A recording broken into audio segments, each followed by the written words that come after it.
오늘 한번 얘기할 주제는 부동산 경매 낙찰되면 벌어지는 일들, 이거에 대해서 한번 얘기 좀 해볼게요. 일반적으로 이제 낙찰을 받아서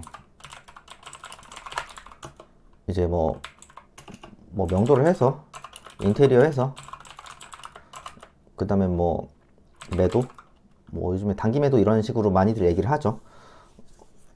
그래서 이제 뭐 얼마에 낙찰 받아서 비용 얼마 들어갔고 매도를 해서 세금을 얼마 정도 냈고 그래서 순수익이 얼마 정도 남았다. 네, 그런 식으로 이제 과정들을 많이 거치죠. 예, 그렇게 해서 이제 수익을 내는 구조고 경매라는 게. 뭐 그 중에서도 뭐 누군가는 실거주를 하거나 이제 내가 실거주를 마련을 할 건데 이제 경매로 조금 싸게 살려고, 네, 그래서 좀 경매를 실거주로 낙찰 받으시는 분들도 있어요. 무조건 명도하는 건 아니고요. 예. 그래서 최근에 이제 뭐 경매로 낙찰되면 벌어지는 일들에 대해서 한번 말씀드려 볼게요. 제가 최근에 이제 최근에 이제 그 수강생분께서 낙찰을 받으셨어요. 그래서 여기 영상 보시면은 경매생 초보 1억 싸게 낙찰 받았습니다. 이래서 제가 이제 제 수강생분이 낙찰 받은 아파트 앞에 가서 이제 영상을 찍은 게 있고, 그래서 지금 이분은 실거주 목적으로 낙찰 받으셨어요. 그래서 지금 KB 시세 대비해서 그리고 매물이랑 거래가액 봤을 때 1억 싸게 낙찰 받았어요. 저한테 사건 번호 왜 가려놓냐고 하시는 분들이 있는데, 사건 번호 없어도 법원이랑 보증금을 알면은 찾으실 수 있어요. 그 정도 노력은 하셔야죠. 그리고 본인이 비교를 해보세요. 가끔씩 저한테 그러시는 분들이 있는데, 네. 그래서 이분이 지금 낙찰받은 지가 이제 일주일 되셨고요. 일단은 집주인이 사는 집입니다. 네, 집주인이 사는 집이어서 현장을 갔어요. 네. 그런데 집주인이 없어요. 없다는 것보다는 연락이 안 돼요. 네. 그래서 오늘 다시 찾아가서, 네, 관리실에 번호 남기고, 네, 연락이 왔어요. 뭐라고 하냐? 4월에 이사할게요. 네. 그럼 이제 어떻게 해야 될까요? 4월에 이사를 한대요. 네, 당장 이사는 못 가고 이제 잔금을 2월 말 정도까지는 칠 거거든요. 그럼 잔금을 치고 이사를 갈게요 해서 4월까지 한 2달 정도 기다려서 이사를 가면 잔금을 쳤으니까 내 소유죠. 그러면은 인테리어 하고, 이분이 지금 이제 월세 살고 있거든요. 그래서 만기가 7월인가 그래요. 그럼 인테리어 하고 한 6월에서 7월쯤에 실거주 이사, 이게 제일 베스트. 네. 이럴 확률이 얼마나 될까요? 클까요? 작을까요? 네. 제가 이제 수강생분한테 여러 가지 다 말씀을 드렸어요. 어떤 식으로 해야 되고, 어떤 식으로 해야 되고, 그리고 제가 앞으로의 절차라든가 이런 거에 대해서 정리를 해서 한 번 더 보내드린다고 했고, 결론적으로는 경매든 사업이든 투자든 뭐든지 멘탈 싸움이에요. 네. 그리고 뭐든지 내가 하기 나름이에요. 네. 만약에 지금 이제 현재 집주인이죠. 네. 집주인이 나간다고 했다가 안 나가면, 네, 그럴 수도 있죠. 그럴 가능성이 없는 건 아니에요. 네, 뭐든지 1%의 가능성이 있다면 말씀드리는 겁니다. 그리고 나가라고 하니까 이사비 1,000만 원 내놔라 하면, 네, 1,000만 원 내놓으라고 하면 줘야 될까요? 네. 그리고 정 안 돼서 법적 절차 다 진행해서 강제 집행까지 가야 한다면, 네, 이런 경우도 어떻게 해야 될까요? 네. 이런 모든 절차를 다 대비를 하고 있어야 돼요. 나간다고 했다가 나가면 좋죠. 네. 그럼 제가 오히려 물어봐요. 나간다고 했는데 안 나가면 어떡하실 거냐고. 그리고 이사비 이렇게 내놓으라고 하면 어떡하실 거냐고.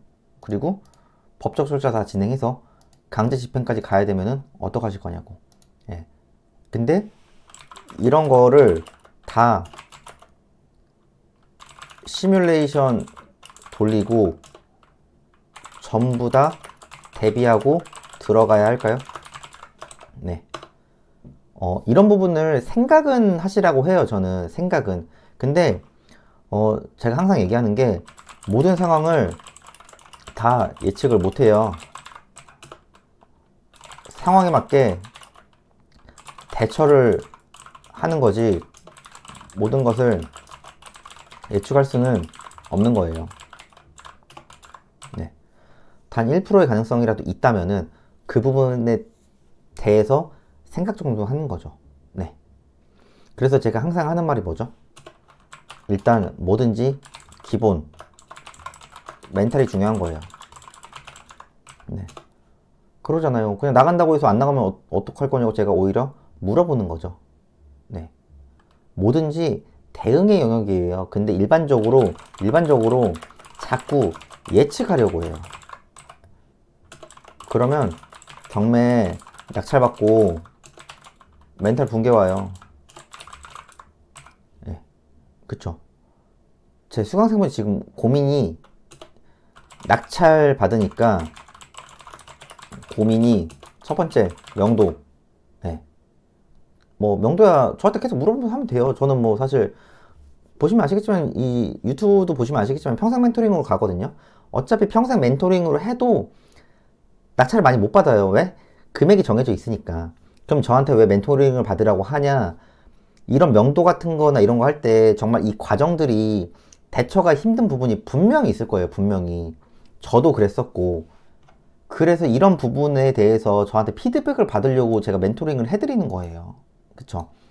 그리고 이분 같은 경우에는 실거주였기 때문에 제가 금액대, 그 다음에 이 활동 범위, 그 다음에 원하는 지역, 평형 이런 것도 제가 고려해서 어느 정도 좀 추려드려서 말씀드린 거예요. 그 안에서 낙찰을 받으신 거거든요.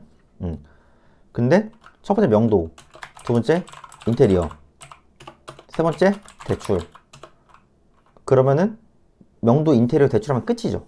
그럼 들어가 살면 되잖아요. 잔금 치고 들어가서 살면 뭐가 문제죠?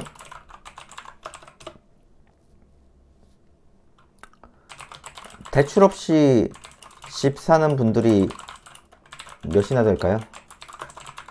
그쵸? 그럼 뭐가 문제예요? 원리금 플러스 아파트 관리비. 네. 이분이 막상 낙찰받고, 그러니까 시세보다 1억 싸게 받은 건 팩트인데 막상 대출 받아서 원리금 내리 생각하니까 깝깝한 거예요 지금. 네, 그쵸. 네, 처음엔 좋았는데. 네. 그래서 제가 뭐라 그러죠?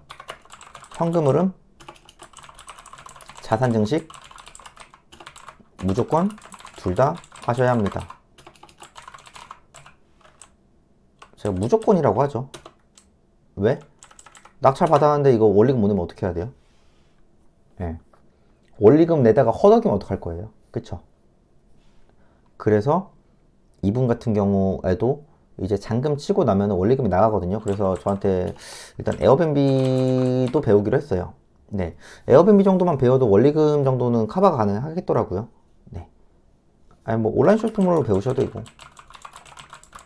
네. 이런 소액 사업으로 현금 흐름을 무조건 만들어야 합니다. 시세보다 얼마 싸게 받았다 이것도 중요하죠. 예, 중요한데 결론적으로는 대출 받고 그리고 막말로 이분 안 나가면은 명도 이제 강제 집행해야 되잖아요. 그럼 그 기간까지 매달 나가는 이자 막말로 뻗으면 관리비, 네, 그런 거 다 어떻게 해야 돼요? 현금으로만 메꿔야 되는 거예요. 그러니까 낙찰 받았다고 좋아하는 거는 정말 그 한순간이에요. 저도 마찬가지였고 저도 앞으로도 계속 그럴 거예요. 그러면은 이런 대출, 뭐 명도, 예를 들어 뭐 명도 하기 싫으신 분들은 토지를 하세요. 토지는 명도할 게 없잖아요. 그 다음에 뭐 인테리어, 네, 그리고 이거에 대한 원리금, 이런 거에 대해서 대비하려면 어떻게 해야 돼요? 평소에 현금 흐름, 자산 증식 하셔야 하고, 그리고 입지 보는 눈을 기르세요. 입지 보는 눈을 기르면 어떻게 해야 돼요?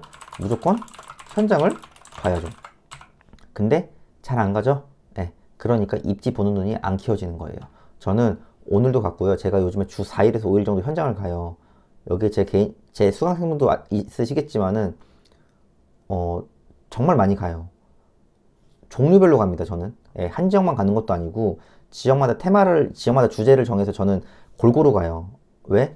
제가 그래야 가르쳐 주는 것도 많아지고, 제가 보는 눈도 넓어져야 제가 더 많은 거를 전달드릴 수 있기 때문이에요. 예. 그러니까, 현금 흐름, 자산 증식 하시고, 현금 흐름은 소액으로 하세요. 소액으로 만드는 것을 하세요. 제발. 아시겠죠? 예. 낙찰만 받았다고 좋아하실 게 없고요. 이게 현실입니다. 예. 너무 장밋빛 미래를 제가 얘기하는 게 아니죠. 예. 이런 게 현실이니까 이런 거를 하나하나 대응하면서 내 어떤 실력이 느는 거니까요. 예. 이런 거를 이런 상황이 부딪혔을 때 다 잘 대처하시기를 바라겠습니다.